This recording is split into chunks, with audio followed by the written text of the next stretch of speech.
जय हिंद जय भारत मित्रांनो, आज आपण पुन्हा तुमच्यासाठी एक नवीन टॉपिक घेऊन आलो।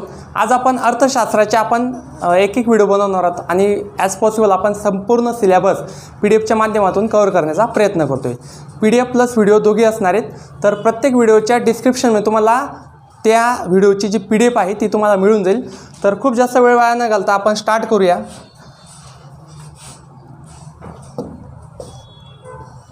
तर इकॉनॉमिक्स आपण या ठिकाणी बघणार आहोत।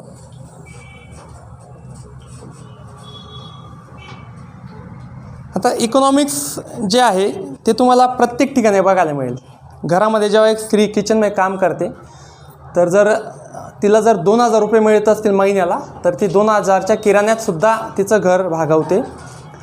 आणि जर तिला 5000 मिळत असेल तरी ती 5000मध्ये सुद्धा घर भागवते।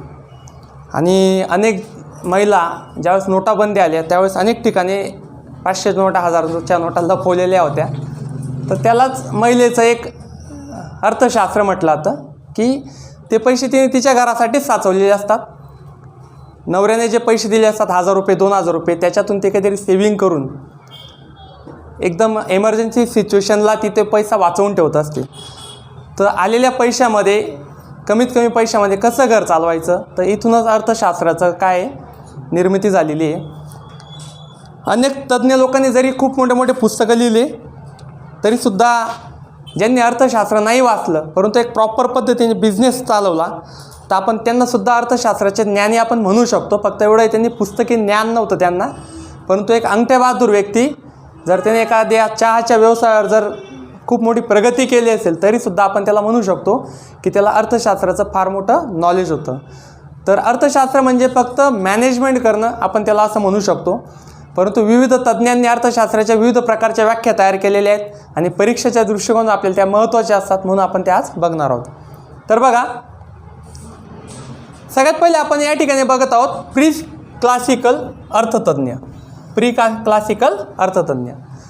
तर आता हे प्री क्लासिकल अर्थतज्ञ काय म्हणतात की वस्तूची किंमत म्हणजे मागणी आणि पुरवठा। तर यांनी मागणी आणि पुरवठा या दोन गोष्टींवर वस्तूची किंमत ठरवलेली आहे। पहिले आपण बघणार आहोत की वस्तूची किंमत म्हणजे काय।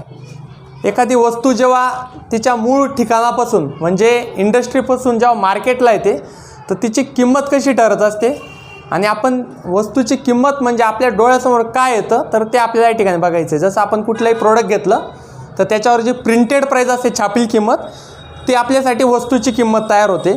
तर त्यांनी सांगितलं की वस्तूची किंमत म्हणजे मागणी आणि पुरवठा। तर मागणी आणि पुरवठ्याचं कसं रिलेशन ते आपण या ठिकाणी बघणार आहोत। बघा, जर मागणी वाढली, मागणीमध्ये जर वाढ झाली तर किंमत वाढेल का घटेल?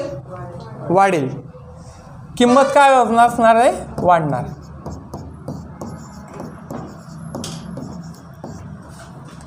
आणि जर मागणी जर घटली तर किमतीमध्ये पण काय असणार आहे? घट निर्माण होणार।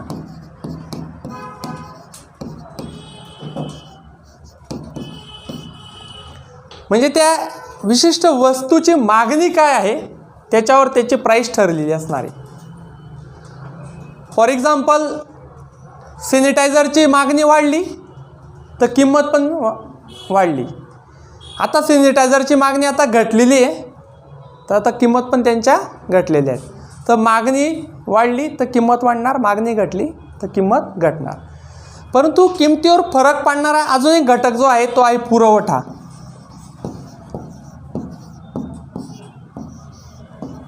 जर पुरवठा कमी झाला, तर वस्तूची किंमत वाढते।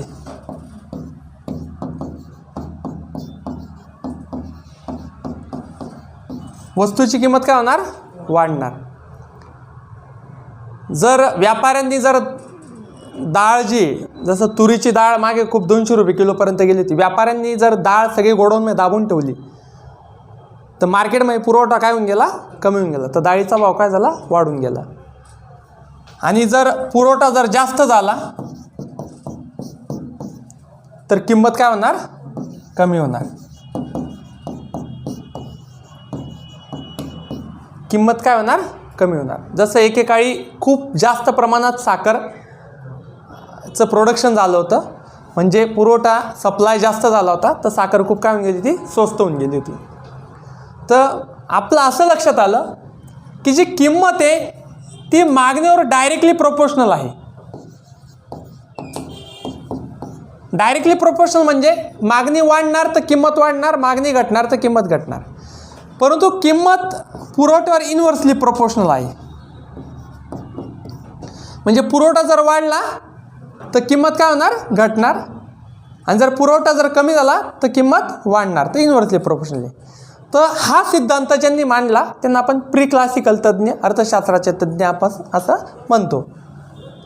तर बघा, प्री क्लासिकल काय सांगतात की वस्तूची किंमत म्हणजे मागणी आणि पुरवठा. त्या ठिकाणी आपण दिलं आहे की मागणी वाढली तर किंमत वाढते, मागणी घटली की किंमत घटते. आणि पुरवठा अशी इन्व्हर्सली प्रोपोर्शनल आहे. पुरवठा कमी झाला की किंमत वाढते आणि पुरवठा वाढला की किंमत घटते. तर हा सिद्धांत या ठिकाणी ज्यांनी मांडला तर असे जेवढे अर्थतज्ञ होते त्यांना प्री क्लासिकल तज्ज्ञ असं म्हटलं आपण. इथं आपण बघतोय की मागणीवर डायरेक्टली प्रोपोर्शनल आहे किंमत, वस्तूची किंमत, आणि पुरवठ्यावर इन्व्हर्सली म्हणजे उलट रीतीने प्रोपोर्शनल आहे किंमत. त्याच्यानंतर आले क्लासिकल तज्ज्ञ. क्लासिकल तज्ज्ञांनी याच्यामध्ये अजून एक गोष्ट जोडली. तर ते काय म्हणतात की वस्तूची किंमत म्हणजे त्यात ओतलेले मानवी श्रम. वस्तूची किंमत म्हणजे काय, त्यात ओतलेले मानवी श्रम. बघा, मागणी आणि पुरवठा यावर वस्तूची किंमत तर डिपेंड होतेच, परंतु जो पुरवठेदार आहे किंवा जो उत्पादक आहे तो काय करतो की त्याला जेवढे लेबर, जेवढे मजूर लागले ते उत्पादन तयार करण्यासाठी, तो त्यांचासुद्धा खर्च त्याच्यात काय करून घेतो, काढून घेतो. बघा, क्लासिकल तज्ज्ञ मागणी आणि पुरवठ्याच्या कन्सेप्टला कधीच नाकारत नाही. ते नाकारत नाही. फक्त ते काय म्हणतात की याच्यामध्ये अजून एक्स्ट्रा गोष्ट काय आली पाहिजे की किंमतमध्ये मानवी श्रमसुद्धा ओतले गेले पाहिजे. एखाद्या वस्तूला बनवायला जेव्हा जास्त मॅनपॉवर लागते तेव्हा ॲटोमॅटिकली त्या वस्तूची किंमत काय होऊन जाते, वाढून जाते. म्हणजे किमतीवर कोण फरक करतं आहे, मॅनपॉवरसुद्धा फरक करते. नुसतं मागणी आणि पुरवठ्यावरच नाही, तर एखादी वस्तू बनवायला जर 100 लोकांची मेहनत लागत असेल तर 100 लोकांची मेहनतसुद्धा त्या किमतीवर फरक पाडते. तर हे कोणी सांगितलं की क्लासिकल तज्ज्ञांनी सांगितलं की वस्तूची किंमत म्हणजे त्यात ओतलेले मानवी श्रम. आता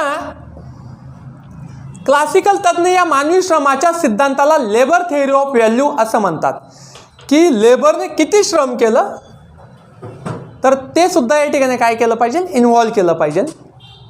क्लासिकल अर्थतज्ञांचा पाया रचणारे जे अर्थतज्ञ होते ते होते ॲडम स्मिथ. आपण त्यांना फादर ऑफ इकॉनॉमिक्ससुद्धा आपण त्या ठिकाणी त्यांना म्हणतो. ॲडम स्मिथला अर्थशास्त्राचा पितामह म्हणजे फादर ऑफ इकॉनॉमिक्स म्हणून आपण त्यांना ओळखत असतो. तर जे मॉडर्न इकॉनॉमिक्स जे आपल्याला प्रोव्हाइड केलं जगाला, तर त्यांनी ॲडम स्मिथ यांनी प्रोव्हाइड केलं आणि ते स्कॉटिश तज्ज्ञ होते. त्यांच्या व्यतिरिक्तसुद्धा अनेक अर्थतज्ञ होऊन गेले की ज्यांनी त्यांच्या थेअरीने जगाला एक मंदीच्या सिच्युएशनमधून बाहेर निघण्याचा एक होप्स दिल्या, एक मार्ग दिला की मंदीतून बाहेर कसं निघलं जाईल. त्या अर्थतज्ञांमध्ये नंदगुळाचा नाश करून चंद्रगुप्त मौर्याला गादीवर बसवणारा जे चाणक्य होता, तर तो सुद्धा एक अर्थतज्ञ होता. त्यांनी राज्य कसं चालवायचं, तर राज्य चालवण्यावर कुठल्या गोष्टींवर भर दिला पाहिजे या संपूर्ण गोष्टी चाणक्य नीतीमध्ये दिलेल्या आहेत. राज्य चालवण्यासाठी राजाला कधी इमोशनल न होता काम करावं लागेल असं त्यांनी त्या ठिकाणी सांगितलेलं आहे. राज्य चालवताना जर 80% लोकांचा त्या ठिकाणी फायदा होत असेल तर 20% लोकांचा जर तोटा होत असेल तर त्या 80% लोकांचा फायदा करण्यासाठी एखादी कृत्य केलेलं ते योग्य गोष्ट त्यांनी त्या ठिकाणी मानलेलं आहे. ऑफकोर्स जेव्हा आपण 80% लोकांच्या फायद्याचा विचार करतो तर त्याच्यात 20% लोकांचं नुकसान होऊ शकतं, परंतु ते अर्थ करण्याच्या दृष्टिकोनातून ती गोष्ट योग्य असणार आहे असं त्यांनी चाणक्य नीतीमध्ये सांगितलं आहे. इसवी सन पूर्व 350च्या काळामध्ये गुरु आणि शिष्य होते, एक प्लेटो आणि ॲरिस्टॉटल म्हणून. तर हे ग्रीसमधले एक अर्थतज्ञ होते. तर त्यांनीसुद्धा जगाला एक मोठी थेअरी दिली. त्यानंतर इसवी सन 1442मध्ये कोलंबस ज्याने अमेरिकेचा शोध लावला आणि काही कॅरिबियन बेटं होते त्यांनी त्याचाही शोध लावला. ज्यावेळेस क्रिस्टोफर कोलंबस भारताच्या शोधात गेला, परंतु तो भारताच्या शोधात जाताना त्याला माहीत होतं की पृथ्वी गोल आहे, तर त्याला पूर्वेकडे यायचं होतं, तर तो पश्चिमेकडे गेला आणि तिथं त्याला अमेरिकन बेटं आणि काही कॅरिबियन बेटं त्या ठिकाणी लागले आणि त्याला असं वाटलं हा भारत आहे. परंतु तोपर्यंत कोणाला माहीतच नव्हतं की हा भारत नाही आहे. अनेक वर्ष अमेरिकेला भारत म्हणूनच कन्सिडर करण्यात आलं. परंतु त्याच्यानंतर अमेरिको वेस्पुसी त्याच मार्गाने जेव्हा गेला तर त्याने हे सिद्ध केलं की हा भारत नाही, तर हा वेगळाच बेट आहे. आणि म्हणून अमेरिको वेस्पुसीच्या नावावरून त्या बेटांना अमेरिका खंडाचे नाव दिले. आणि ते जे कॅरिबियन बेट होते त्यांना आपण वेस्ट इंडिज नावाने ओळखला जातो. वेस्ट इंडिज हा देश नसून बेटांचा काय आहे, समूह आहे. मग जेव्हा अमेरिको वेस्पुसीने सांगितलं, हे सिद्ध केलं की हा भारत नाही, तर मग याला काय म्हणायचं, तो आपल्या भारताच्या वेस्ट साईडला होता म्हणून आपण त्याला वेस्ट इंडिज म्हटलं. आणि तिथल्या भारताच्या लोकांना आपण इंडियन्स म्हणतो, तर त्यांना आपण इंडिज म्हटलं. तिथल्या लोकांना काय म्हटलं तर इंडिज म्हटलं तर. आणि देश कोणता आहे, वेस्ट इंडिज. देश नाही तर बेटांचा समूह, म्हणजे आपल्यावरूनच त्यांना नाव पडलं. मग त्याच्यानंतर अजून एक अर्थतज्ञ आला, नकाशादार गणित तज्ज्ञ आला, वास्को द गामा. त्याने विचार केला की जर क्रिस्टोफर कोलंबस जर पश्चिमेला गेला, त्याला भारत नाही लागला, तर आपण वेगळ्या दिशेने जाऊ, आपण पूर्वेला जाऊ, तर नक्कीच आपल्याला भारत कुठं ना कुठं लागेल. आणि मग वास्को द गामा भारताच्या दिशेने येताना मध्ये एक त्याने टप्पा गाठला, केप ऑफ गुड, साऊथ आफ्रिकेचं केपटाऊन, जे आज राजधानी आपण म्हणतो त्याला, साऊथ आफ्रिकेची राजधानी. आणि केप ऑफ गुडला त्याने एक टप्पा गाठून त्याचा नेक्स्ट जो पडाव होता तो भारतामध्ये गोवा या ठिकाणी होता. परंतु गोवामध्ये त्याला एंट्री नाही भेटली, तर तो तिथून खाली समुद्रकिनारा पकडून खाली केरळ येतं कालिकत या ठिकाणी तो पोचला आणि जामोरीने त्याचं स्वागत केलं. तर हे जेवढी एक दर्यावर्दी पण होऊन गेले, हे सुद्धा एक इकॉनॉमिक्सचंच अर्थतज्ञ आपण त्या ठिकाणी म्हणू शकतो. त्यांना अनेक विषयांचं नॉलेज त्यांना त्या ठिकाणी होतं. त्यानंतर 17व्या शतकात जॉन लॉक म्हणून अर्थतज्ञ होऊन गेले. आणि 1776मध्ये म्हणजे आपण 18व्या शतकाच्या मध्यंतरमध्ये आपण म्हणू शकतो की ॲडम स्मिथने वेल्थ ऑफ नेशन्स नावाचा एक ग्रंथ, अर्थशास्त्राचा जगप्रसिद्ध ग्रंथ आपल्याला प्रोव्हाइड केला, ज्यामध्ये भांडवलशाहीला पूरक अशा मुक्त अर्थव्यवस्थेचा त्याने पुरस्कार केला होता. म्हणजे जो ॲडम स्मिथ जो होता, तर यावरून आपल्याला असं लक्षात येतं की त्याने शाहीवर त्याने जास्त फोकस केला. कारण की जर आर्थिक मंदीतून जर बाहेर निघायचं आहे तर भांडवलशाही हाच एक मार्ग आहे, असं त्याच्या म्हणण्यानुसार होतं. तर अनेक अर्थतज्ञ त्या काळात होऊन गेले. आपण इकॉनॉमिक्सचा बेस बघत आहोत की अर्थशास्त्राचा प्रवास कशा पद्धतीने झाला. आपण आजच्या लेक्चरमध्ये कुठल्याही प्रकारचा कन्सेप्ट त्या ठिकाणी बघणार नाही आहोत. त्याच्यानंतर आला कार्ल मार्क्स. हा एक जर्मन अर्थतज्ञ होता. कार्ल मार्क्सने उत्पादकाच्या नफ्याचा आणि कामगारांच्या जास्त श्रमाचा पिळवणुकीचा सिद्धांत मांडला. तर त्याने एक उदाहरण दिलं की एक साबण आहे की साबणावर जर 10 रुपये किंमत असेल, तर त्या साबणाला लागलेला जे कच्चा माल जो होता तो समजून घ्या 1 रुपयाचा कच्चा माल होता. तो साबण तयार करण्यासाठी जे श्रम लागलं तर ते 1 रुपयाचं श्रम लागलं. त्याला ट्रान्सपोर्ट खर्च जो आला तो ट्रान्सपोर्ट खर्च 2 रुपये आला, टोटल 4 रुपये. ज्या लास्ट एंडिंगला ज्या दुकानदाराकडे तो साबण पोहोचला त्याचा एक नफा 1 रुपया नफाचा कन्सिडर केला, टोटल झाले 5 रुपये. तर संपूर्ण जेव्हा खर्च पकडण्यात आला तर टोटल 5 रुपये त्या साबणाला खर्च लागला होता. परंतु ॲट द एंड साईड ज्या साबणावर जी किंमत होती ती 10 रुपये होती. म्हणजे हा संपूर्ण 5 रुपयाचा जो नफा होता, संपूर्ण 5 रुपयाचा नफा हा कुठलेही परिश्रम न करता संपूर्ण मालकाला भेटून गेला. कोणाला भेटला? मालकाला. मग मालकाने काय केलं, ॲक्च्युली हा जो नफा होता या नफ्यावर सर्वात जास्त अधिकार जो होता तो लेबरचा होता, जे श्रमिक होते त्यांचा होता. कारण की ॲक्च्युअल मेहनत कोणी घेतली होती? त्यांनी घेतली होती, लेबरने घेतली होती. म्हणून या ठिकाणी लेबरच्या जास्त श्रमाचा वापर करून सुद्धा त्याला कमी नफ्याचा वाटेकरू ठरवण्यात येत होतं. म्हणून त्याला काय म्हटलं गेलं? पिळवणुकीचा सिद्धांत म्हटलं गेलं. बरोबर. जेव्हा एका MIDC इंडस्ट्रीमध्ये जेव्हा 100 वर्कर काम करतात आणि त्यांना 12,000 सॅलरी असते. किती हजार? 12,000 सॅलरी असते. त्याच्यावरून आपल्याला हे कळतं की तो वर्कर त्या कंपनीसाठी 20,000चा आहे, परंतु वरचे 8,000 मालक खातोय. म्हणजे एका वर्करपासून कंपनीला 20,000 रुपये मिळत आहेत, म्हणून तो मालक 8,000 रुपये खाऊन 12,000 रुपये त्याची सॅलरी करतोय. लक्षात ठेवा, जेव्हा एखादी वर्कर जर कंपनीत जर 20,000वर काम करत असेल तर त्या वर्करची व्हॅल्यू ॲक्च्युली 30,000ची आहे, म्हणून तो त्या ठिकाणी आहे. मालकाला त्याच्यापासून 10,000 रुपये एक्स्ट्रा नफा मिळतोय, बरोबर. ॲक्च्युली मालक काहीच करत नाही, तो फक्त या वर्करांच्या श्रमाचा काय करून घेतोय, वापर करून घेतोय. आज मी माझ्या दिवसातले 8 तास मी त्याला दिले, असे 100 लोक जर प्रत्येकजण ते 8-8 तास जर त्याला देत आहेत, 100 लोक, तर ह्या संपूर्ण 100 लोकांचा जो 8,000 तास जो झालेला आहे किंवा 800 तास जे झालेले आहेत, हे संपूर्ण 800 तास जे आहेत याचा फायदा कोणाला झाला, मालकाला झाला. परंतु ॲक्च्युअल फायदा कोणाला झाला पाहिजे होता, वर्करांना, लेबरला झाला पाहिजे होता. जर एखाद्या कंपनीत जर 100 लोक काम करतात आणि त्या 100 लोकांनी असा विचार केला की संपूर्ण काम, मशिनरी चालवणं वगैरे संपूर्ण गोष्ट तर आपल्यालाच माहिती, नॉलेज पण आपल्याला आहे, तर आपणच का नाही वेगळं होऊन एक कंपनी स्थापन करावी. करू शकतो ना वर्कर असं, कारण की संपूर्ण नॉलेज त्याला आहे, मशीन चालवायचं एज्युकेशन त्याच्याकडे आहे. कंपनीचा मालक जो तो एज्युकेटेड असेलच याची काही गॅरंटी नाही, परंतु तो फक्त त्याच्या बुद्धीचा वापर करून, वर्करांचा श्रमचा वापर करून फक्त नफा तो खात आहे. खरा हकदार लेबर आहे.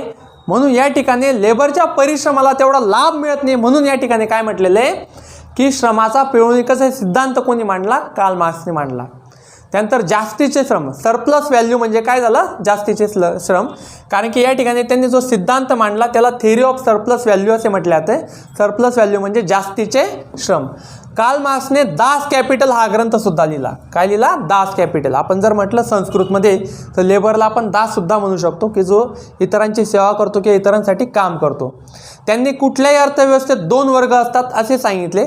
म्हणजे संपूर्ण जगामध्ये जेवढी अर्थव्यवस्था आहे प्रत्येक देशाची, ते पुरातन काळापासून असो का आजच्या मॉडर्न युगामध्ये असो, तर आज आणि जर तुम्ही इथून 1000-2000 वर्ष पूर्वीसुद्धा गेले तर त्या ठिकाणी तुम्हाला 2 वर्ग त्या ठिकाणी तुम्हाला बघायला मिळतील. तर पहिला वर्ग जो आहे, एक जो उत्पादन साधनांचा मालक असतो, म्हणजे जो कंपनीचा मालक असतो तो, आणि दुसरा जो उत्पादनासाठी श्रम प्रोव्हाइड करतो. म्हणजे हे 2 वर्ग तुम्हाला कुठल्याही देशाच्या अर्थव्यवस्थेमध्ये तुम्हाला बघायला मिळतात. हे कोणी सांगितलं, कार्ल मार्क्सने सांगितलं.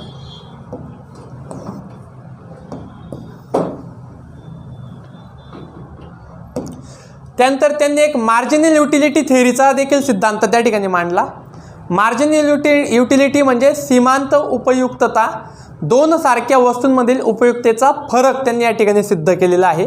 मार्जिनल युटिलिटीमध्ये बघा, समजा आपल्याला एक ब्रेड जो आहे तो आपल्याला खायचा आहे, कारण की आपल्याला भूक लागलेली आहे. आपल्याला काय लागलेली आहे, भूक लागलेली आहे. म्हणून आपण काय केलं, एक ब्रेड घेतला. तर त्या ब्रेडची युटिलिटी व्हॅल्यू जी ती 30 रुपये मानली आपण. किती मानली, 30 रुपये युटिलिटी व्हॅल्यू. परंतु एक ब्रेड खाल्ल्यानंतर सुद्धा मला असं वाटतं की मी अजून एक ब्रेड खावा. परंतु जेवढी व्हॅल्युएशन मला पहिल्या ब्रेडची होती, जेवढी गरज मला पहिल्या ब्रेडची होती, कारण की तेव्हा मला खूप जास्त भूक लागलेली होती, बरोबर. तेव्हा मला खूप जास्त भूक लागली होती. आता एक ब्रेड खाल्ल्यानंतर मला सेकंड ब्रेडला मला जास्त भूक राहिलेली नाही, तरी माझी तो ब्रेड खाण्याची इच्छा होते. तर मला माझ्या दृष्टिकोनातून जो सेकंड ब्रेड असणार आहे त्याची युटिलिटी व्हॅल्यू, आता त्याचं व्हॅल्युएशन काय झालं आहे, कमी झालेलं आहे. तर ते व्हॅल्युएशन किती झालं आहे, 20च राहिलेलं आहे. आता 2 ब्रेड खाल्ल्यामुळे काय झालं, आता माझं पोट बऱ्यापैकी भरलेलं आहे. तरी माझी इच्छा आहे आता की मला आता 3रा ब्रेड मला खाल्ला पाहिजे मी.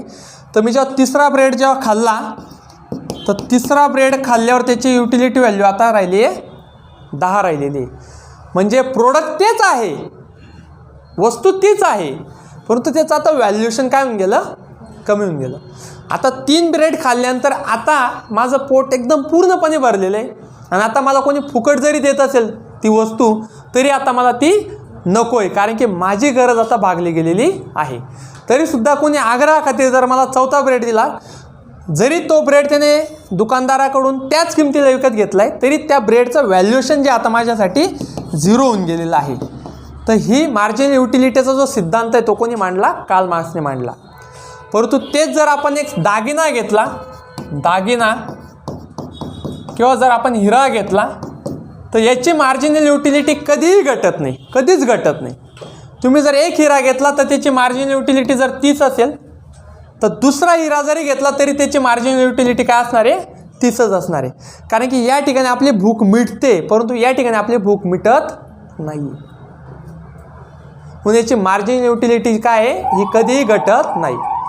आता ही का नाही घटत, तर याच्या दोन गोष्टी, की ब्रेड जो आहे तो सहजासहजी अवेलेबल होऊन जातो आणि याचं प्रोडक्शन पण खूप मोठ्या प्रमाणात आहे. म्हणजे मार्जिनल युटिलिटीवर फरक पाडणारा कोणता घटक आहे, की इझिली अवेलेबल होतो, सोप्या पद्धती मिळून जातो आणि याचं उत्पादन इझिली होऊन जातं, बरोबर. प्रोडक्शन पण भरपूर आहे, हा सुद्धा एक घटक. एकतर माझी गरज, पहिला ब्रेड खायच्यावेळेस मला खूप गरज होती, नंतर दुसऱ्या ब्रेडला ती गरज थोडी कमी झाली, तिसऱ्याला अजून कमी झाली. दुसरी गोष्ट इझिली मिळतो आहे, प्रोडक्शन खूप होतं आहे, तर म्हणून हे मार्जिनल युटिलिटीवर याचा प्रभाव झाला.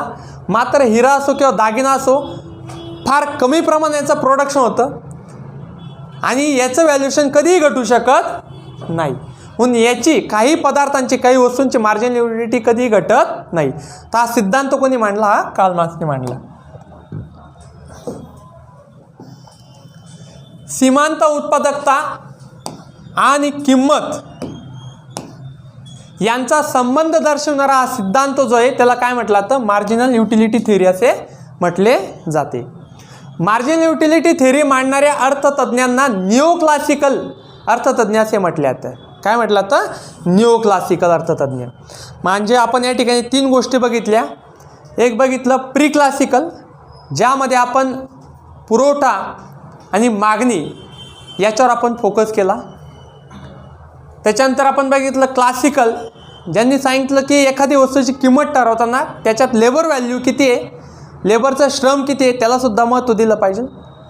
आणि तिसरा जो सिद्धांत निओक्लासिकल तज्ज्ञांनी मांडला, त्यांनी सांगितलं की याच्याने मार्जिनल युटिलिटीवर आपण सुद्धा फोकस केला पाहिजे, की त्याची आता सध्या गरज किती आहे. समजा पृथ्वीवर एक मोठा भूकंप आला, संपूर्ण पृथ्वीवर, आणि पृथ्वीवरचे सगळे जीव नष्ट होऊन गेले, सगळे जीव नष्ट होऊन गेले, आणि तुम्ही अशा ठिकाणी अडकलात, संपूर्णकडे तुम्हाला सगळे जीव नष्ट झालेत आणि पृथ्वीवर फक्त तुम्हीच जिवंत आहात. आणि अशा सिच्युएशनला तुमच्यासमोर खूप मोठ्या प्रमाणात सोनं, हिरे, चांदी सगळं ठेवलेलं आहे आणि एका साईडला अन्न आहे. तर नाव सिच्युएशन या ठिकाणी जी मार्जिनल युटिलिटी आहे, आता तुम्हाला माहिती आहे पृथ्वी माझीच आहे, इथल्या संपूर्ण संपत्ती माझीच आहे, पण ते हिरे जवाहरात सोन्याचं मी काय करणार. तर अशा सिच्युएशनला कंटिन्युअसली तुमच्या प्रिऑरिटीमध्ये जे प्राधान्य असणार आहे ते कशाला असणार आहे, अन्नाला असणार आहे. तर अशा सिच्युएशनला त्या ठिकाणी हिऱ्याची, सोन्याची मार्जिनल युटिलिटी घटून जाणार आणि अन्नाची मार्जिनल युटिलिटी काय असणार आहे, वाढून जाणार. तर ते सुद्धा किमतीवर फरक करतं की सध्या रिक्वायरमेंट कसली आहे, रिक्वायरमेंट कसली आहे. तर अशापणे आपण जे तज्ज्ञ होते त्याचे तीन प्रकार आपण या ठिकाणी बघितले. सांगा कोणते कोणते प्रकार बघितले आपण, क्लासिकल, प्री क्लासिकल आणि निओ क्लासिकल. त्यानंतर मेनार्ड केन्स यांनी जो सिद्धांत मांडला, तर यांच्या सिद्धांतापासून आपल्याला जे विश्वयुद्धानंतर जी मंदी आली, जागतिक मंदी, तर त्याच्यातून बाहेर पडण्यासाठी यांच्या सिद्धांताने आपल्याला खूप मदत केली, मेनार्ड केन्स यांच्या सिद्धांताने. तर कोण होते हे आपण या ठिकाणी बघूया. तर वर्सायाच्या तहासाठी ब्रिटिश शासनाचा अर्थप्रतिनिधी म्हणून मेनार्ड केन्स यांना पाठवण्यात आले होते. तर ही जी वर्सायाची जी संधी आहे किंवा तह आहे, जेव्हा प्रथम विश्वयुद्ध झालं, प्रथम विश्वयुद्ध झालं 1914 ते 1918, साधारणतः 4 वर्ष प्रथम विश्वयुद्ध चाललं. आणि त्यानंतर ब्रिटनने जर्मनीवर काही संधी, काही नियम लादले, काही अटी लादल्या. त्या अटींचा जो संपूर्ण जो आढावा होता, जी पण डॉक्युमेंटरी सगळ्या गोष्टी तयार करण्यात आल्या होत्या, तर त्यासाठी ब्रिटनकडून प्रतिनिधित्व करण्यासाठी जो व्यक्ती पाठवला तो होता मेनार्ड केन्स. केन्स यांनी त्या तहाचे सूक्ष्म विश्लेषण केले आणि त्याचे सूक्ष्म विश्लेषण जे केले ते त्यांनी एका ग्रंथात मांडले. त्या ग्रंथाचं नाव आहे the economic consequence of the peace. म्हणजे जे इकॉनॉमिकली जी भविष्यात जी मंदी येणार होती, त्या मंदीचे भाकीत त्यांनी या ग्रंथामध्ये या ठिकाणी करून ठेवलेले होते. जर्मनीवर लादलेल्या जाचक अटींचे विश्लेषण त्यात केले होते. त्यांनी या तहातून काढता पाय घेतला आणि असा तह झाल्यास आर्थिक मंदी येऊन दुसरे महायुद्ध सुरू होईल असे भाकीत केले होते. तर त्यांनी 2 भाकीत या ठिकाणी केले. पहिलं भाकीत काय होतं सांगा, काय होते, आर्थिक मंदी येईल. आणि दुसरं भाकीत काय होतं की आता दुसरं विश्वयुद्धाला सुद्धा या तहामुळे काय झाली आहे, सुरुवात झाली आहे. आणि त्याचे दोघी भाकीत जे होते ते खरे ठरले. 1929 मध्ये जागतिक मंदी आली, हे पहिलं भाकीत खरं ठरलं. आणि द्वितीय विश्वयुद्धाला सुरुवात झाली 1939 ते 1945. जेव्हा तुम्ही एखाद्यावर खूप जास्त अटी लादून देतात की ज्या अटी पूर्ण करताना त्याला नाकेनऊ येणार आहे, तर त्याचा जो रिफ्लेक्शन आपल्यावर होणार आहे ते युद्धाच्या स्वरूपात होणार आहे, हे त्यांनी त्या ठिकाणी सांगून दिलं होतं. आणि म्हणून त्यांनी त्या तहामधून काढता पाय त्यांनी त्या ठिकाणी घेतला. आणि जेव्हा जागतिक मंदी आली तेव्हा पुन्हा ब्रिटनला आणि अमेरिकेला केन्सकडे जावं असं वाटलं की या मंदीमधून आपल्याला सुटका कशी मिळेल. तर त्याने त्याच्यावर पण उपाय सांगितला. अमेरिकेत अशी मंदी दूर करण्यासाठी व्याजदरात फेरफार करत असत. जर मंदी दूर करायची आहे तर व्याजदर घटवणे, तर हा त्यावर उपाय होता. हा जो व्याजदराचा जो फेरफार आहे, हा जो चलनविषयक जो फेरफार आहे त्याला मॉनिटरी पॉलिसी असे म्हटलं जातं. ही मॉनिटरी पॉलिसी जी आहे ती RBI द्वारे सुद्धा राबवली जाते महागाई घटवण्यासाठी किंवा वाढवण्यासाठी. व्याजदरात बदल करून पैशाचा प्रवाह नियंत्रित करण्याच्या धोरणाला मॉनिटरी पॉलिसी असे म्हणतात, जी प्रत्येक देशामध्ये आतासुद्धा केली जाते. परंतु ही मंदी अशा धोरणाने मिटणारी नव्हती. तुम्ही जरी एखाद्या वस्तूचे व्याजदर घटवले किंवा बँकेतून व्याजदर घटवले तरी लोकांना सुखसोयीच्या वस्तू घेण्यापेक्षा किंवा वस्तू घेण्यापेक्षा लोकांना एक टाईम खायला मिळत नव्हतं. तर अशी सिच्युएशन त्या ठिकाणी आलेली होती. तुम्ही किती व्याजदर कमी केले तरी सुद्धा लोक कर्ज काढण्यावर म्हणजे फोकस करत नव्हते आणि वस्तूंची मागणी वाढत नव्हती. बाजारात वस्तू भरपूर पडल्या होत्या परंतु तिला मागणीच येत नव्हती. तर मग केन्सने ही मंदी मिटवण्यासाठी सरकारी हस्तक्षेप, जिथं सरकारी हस्तक्षेप असतो त्याला आपण समाजवादी अर्थव्यवस्था म्हणतो. समाजवाद, ज्या ठिकाणी सरकार हस्तक्षेप करतं, केन्सने ही मंदी मिटवण्यासाठी सरकारी हस्तक्षेप करण्याचे सांगितले. आणि केन्सने 1933 मध्ये तुटीचा अर्थसंकल्प म्हणजे डिफिसिट बजेट सादर करण्याचा सल्ला त्याने त्या ठिकाणी दिला. तुटीचा अर्थसंकल्प जो आजसुद्धा सादर केला जातो. जेव्हा खूप जागतिक मंदीच्या मार्गावर एखादी देश असतो, जागतिक मंदी म्हणण्यापेक्षा देशाची मंदीच्या मार्गावर एखादी देश असतो, त्यावेळेस तुटीचा अर्थसंकल्प सादर केला जातो. हा तुटीचा अर्थसंकल्प काय सांगतो बघा,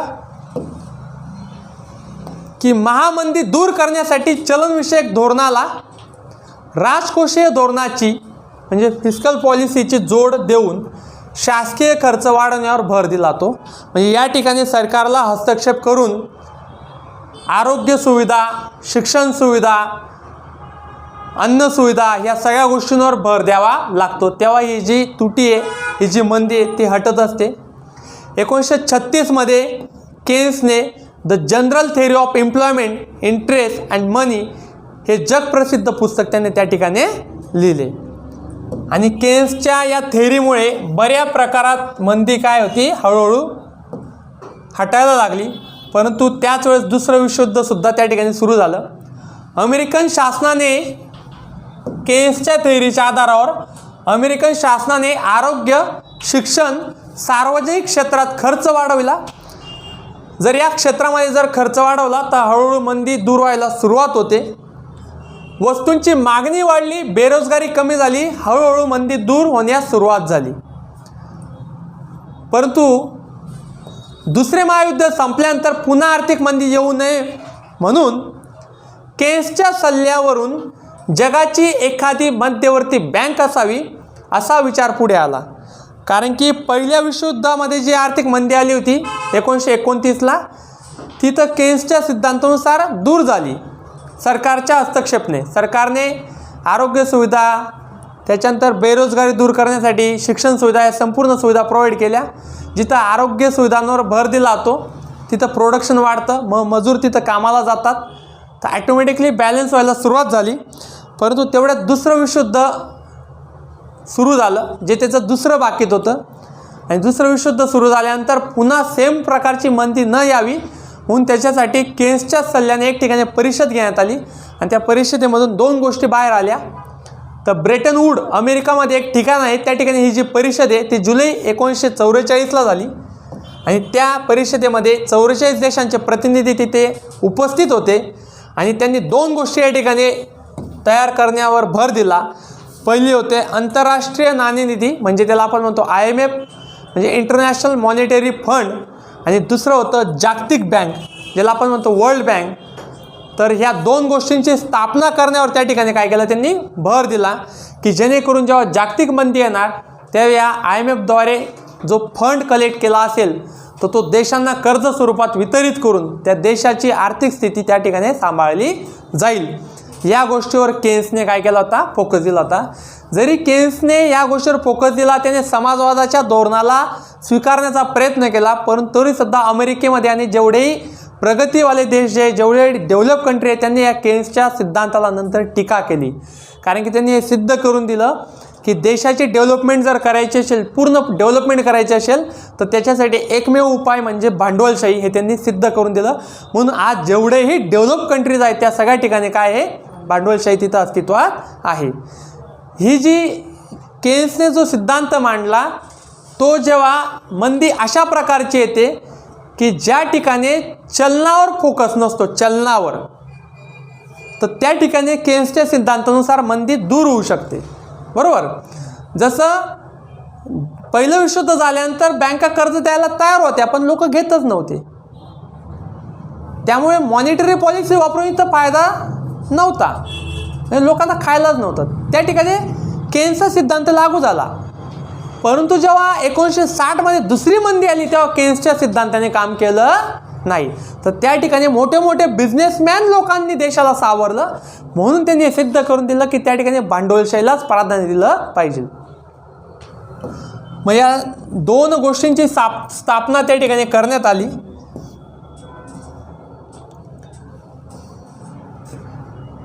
आता तुटीचा अर्थसंकल्प सादर करून आरोग्य शिक्षणासारख्या कल्याणकारी योजनांवर शासनाने खर्च करावा ही संकल्पना केन्सने पुढे आणली आणि कल्याणकारी शासन संकल्पना जगभरातील देशांनी वापरण्यास सुरुवात केली. अर्थशास्त्राच्या या विचारसरणीला नंतर केन्सवाद म्हणून ओळखले गेले. तर केन्सवाद जर तुम्हाला विचारला तर त्या ठिकाणी तुम्हाला सांगता आलं पाहिजे की केन्सवाद जो आहे तो मॅक्झिमम जो फोकस करतो तो समाजवादाकडे फोकस करतो. त्यानंतर अमर्त्य सेनसुद्धा एक अर्थतज्ज्ञ होऊन गेले. 1998मध्ये अर्थशास्त्राचे नोबेल पारितोषिक त्यांना मिळाले. लोकांना अन्न, शिक्षण, आरोग्य, रोजगार मिळवून देणारे धोरण सरकारने राबवले पाहिजे असं त्यांचं म्हणणं होतं. तर याचा अर्थ आपल्याला हे दिसतं की अमर्त्य सेन यांचा सिद्धांत जवळजवळ केन्सच्या सिद्धांतासारखाच होता आणि हे सुद्धा समाजवादाकडे फोकस करतात. परंतु ज्या प्रगतीच्या मार्गावर असलेले जे देश आहेत ते समाजवाद न स्वीकारतात, तिथं त्यांनी मिश्र अर्थव्यवस्था, मिक्स इकॉनॉमीचा स्वीकार त्यांनी त्या ठिकाणी केलेला आहे. जे 2019चं जे अर्थशास्त्राचं जे नोबेल प्राईज मिळालेलं आहे ते 3 लोकांना संयुक्तरित्या मिळालेलं आहे. तर 2019च्या अर्थशास्त्राचे नोबेल पुरस्कार जे आहे ते अभिजित बॅनर्जी, जे की एक भारतीय वंशाचे आहेत.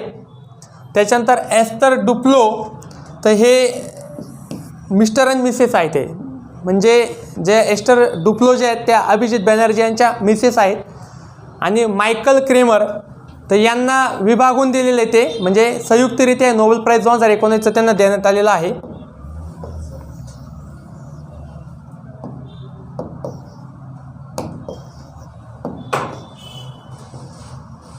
तर या ठिकाणी आपण संपूर्ण टॉपिकमध्ये जो बेस आपण बघितला तो एक शॉर्टकटमध्ये या ठिकाणी घेऊया.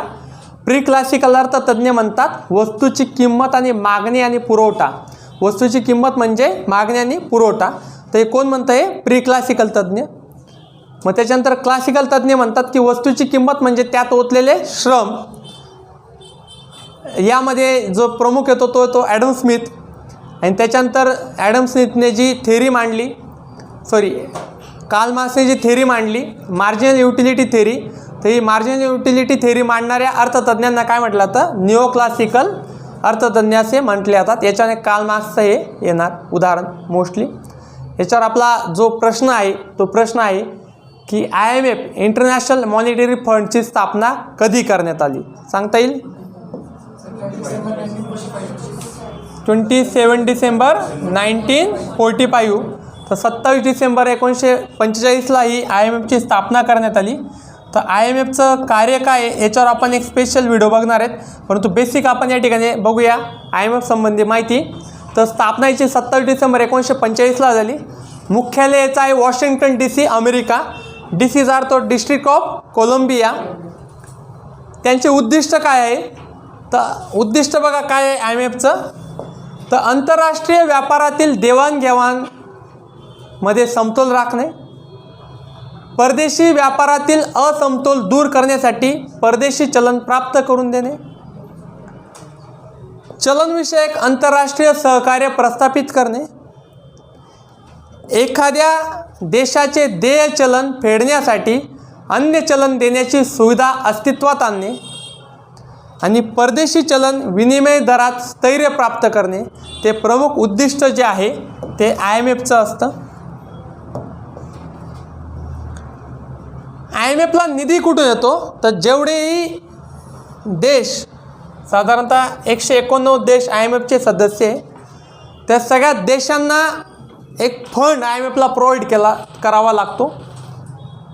की जसं आता आपण म्हटलं की मुस्लिम धर्मात एक प्रथा आहे जकात, तर ते त्यांच्या वर्षभरामध्ये ज्यांनी जेवढं श्रम केलं आहे, तर त्या श्रममध्ये जेवढा नफा झाला आहे, तर त्याच्याने 25% जे आहे ते तिथं दान म्हणून त्या ठिकाणी करत असतात. तर तसं या ठिकाणी आहे, देशाचं संपूर्ण अर्थव्यवस्थेचं आकलन करून एक विशिष्ट अमाऊंट त्या देशाला तिथं फंडमधून, निधी म्हणून IMFला द्यावा लागतो. आणि हा निधी जो आहे तो जे गरीब राष्ट्र आहेत त्या राष्ट्रांना कर्ज स्वरूपात दिला जातो. कर्ज स्वरूप असं असतं की ते विनाफेड असतं आणि त्याची फेड करावी लागत नाही. काही राष्ट्रांना व्याजाने सुद्धा कर्ज दिलं जातं, ज्या कर्जाचं स्वरूप 14% तर 50% राहू शकतं. जर एखाद्या देशात भूकंप आला, सुनामी आली, तर अशा सिच्युएशनला IMF त्यांना व्याजाने सुद्धा कर्ज देत असतं. तर हे निधी जमा करण्याचा जो क्रायटेरिया आहे तो क्रायटेरिया कसा असतो बघा, तर राष्ट्रीय उत्पन्नाचा जेवढा भार आहे त्याच्या 50%, खुली अर्थव्यवस्थेचा जो भार आहे त्याच्या 30%, आर्थिक बलक्षमता जे आहे त्याच्या 15% आणि परकीय चलन साठा जो आहे त्याच्या 5% जेवढी रक्कम तयार होणार ती रक्कम IMFला फंडमधून त्या ठिकाणी निधी म्हणून द्यावी लागते. हे जे घटक आहे या घटकांच्या आधारावर आपण IMFला निधी देत असतो. आणि आंतरराष्ट्रीय नाणेनिधीच्या कुठल्याही निर्णयासाठी 85% बहुमत असणं आवश्यक आहे. म्हणजे कुठल्याही गोष्टीवर जर त्यांना निर्णय घ्यायचा असेल, चलनाचे धोरण त्यांना बदलायचे असेल, तर हे धोरण बदलण्यासाठी जेवढेही सदस्य देश आहेत 189 देश, तर 85% सदस्यांनी मताने, कशाने, मताने त्यांना ती त्या ठिकाणी मंजुरी दिली पाहिजे, तरच एखादी धोरण त्या ठिकाणी राबवलं जातं. कुठल्या देशाला किती मतांचा अधिकार आहे हे ठरवण्याची जी गोष्ट आहे ही तुम्ही किती फंड त्या ठिकाणी देतात तर त्याच्यावर या गोष्टी निर्भर करतात. आणि हा जो मताधिकार जो आहे तो दर 5 वर्षामध्ये रिव्ह्यू केला जातो, दर 5 वर्षामध्ये तो बदलला जातो. यामध्ये जे खूप गरीब राष्ट्र आहे त्यांना विना व्याजावर कर्ज दिलं जातं. जे प्रगतशील राष्ट्र आहेत त्यांच्यावर कुठल्या प्रकारचं संकट आलं तर त्यांना 14 ते 50% दरावर कर्ज दिलं जातं. जे कर्ज अल्पमुदतीचं, मध्यम मुदतीचं किंवा दीर्घ मुदतीचं सुद्धा असू शकतं. आता वर्ल्ड बँक आणि IMFमध्ये काय फरक आहे, तर वर्ल्ड बँक हे फक्त आणि फक्त कर्ज प्रोव्हाइड करतं, मात्र IMF जे आहे ते गरीब राष्ट्रांना मदतसुद्धा करतं. इतर देशांच्या फंडमधून एकत्रित झालेला पैसा तोच पुढे जगाच्या भवितव्यासाठी तो पैसा वापरला जातो. आणि संपूर्ण देशांचं आर्थिक धोरण जे ते टिकवण्यासाठी कोण मदत करत असतं, IMF मदत करत असतं. तर IMF हे पूर्णरित्या बिझनेस दृष्टिकोनातून नाही बनवलं आहे, मात्र वर्ल्ड बँक जी आहे ती पूर्णतः दृष्टिकोन जो आहे तिचा वर्ल्ड बँकेचा तो फक्त आणि फक्त बिझनेस दृष्टिकोनातून तिला बनवलेलं आहे. तर हे जे वर्ल्ड बँक आणि जे IMF जे याची जी संकल्पना आली ती कोणापासून आली सांगा? हां, कोण? ब्रिटनपासून आली. पण कोण होता अर्थतज्ञ? केन्स. कोण होता? केन्स. ही गोष्ट लक्षात ठेवायची. आंतरराष्ट्रीय नाणेनिधीच्या पहिल्या उपव्यवस्थापकीय संचालक जे आहेत त्या मुख्य अर्थतज्ञ भारतीय अमेरिकन म्हणजे भारतीय वंशाच्या अमेरिकन नागरिक आहेत त्या. तर गीता गोपीनाथ यांना पदोन्नती दिली जात आहे आणि 21 जानेवारी 2022 पासून या पदाची सूत्रे गीता गोपीनाथ यांच्या हाती येत आहेत. तर लक्षात असू द्या, जेवढेही भारतीय वंशाचे व्यक्ती पुरुष किंवा स्त्री इंटरनॅशनली कुठे ना कुठे पदावर रुजू आहे तर मॅक्झिमम MPSC आणि राज्यसेवेच्या दृष्टिकोनातून ते महत्त्वाचे आहे. कारण की पॉसिबिलिटी की यांच्यावर कन्फर्मली प्रश्न विचारण्याची शक्यता त्या ठिकाणी आहे. तर असे नावं तुम्ही या ठिकाणी लक्षात ठेवायचे आहे. तर गीता गोपीनाथ यांची नियुक्ती कुठे झाली? उपव्यवस्थापकीय संचालक म्हणून. आणि यांना कधीपासून पदभार मिळणार आहे? तर 21 जानेवारी 2022 पासून यांना पदभार मिळणार आहे. तर आजचा व्हिडिओ कसा वाटला नक्कीच आम्हाला कमेंटद्वारे कळवा. आणि असंच आम्ही इकॉनॉमिक्सवर 1 बाय 1 व्हिडिओ बनवून संपूर्ण इकॉनॉमिक्स आम्ही कव्हर करण्याचा प्रयत्न करत आहोत. आणि ही PDF हवी असल्यास तुम्हाला डिस्क्रिप्शन लिंकमध्ये तुम्हाला ही PDF मिळून जाईल. जय हिंद, जय भारत. झाले टॉपिक.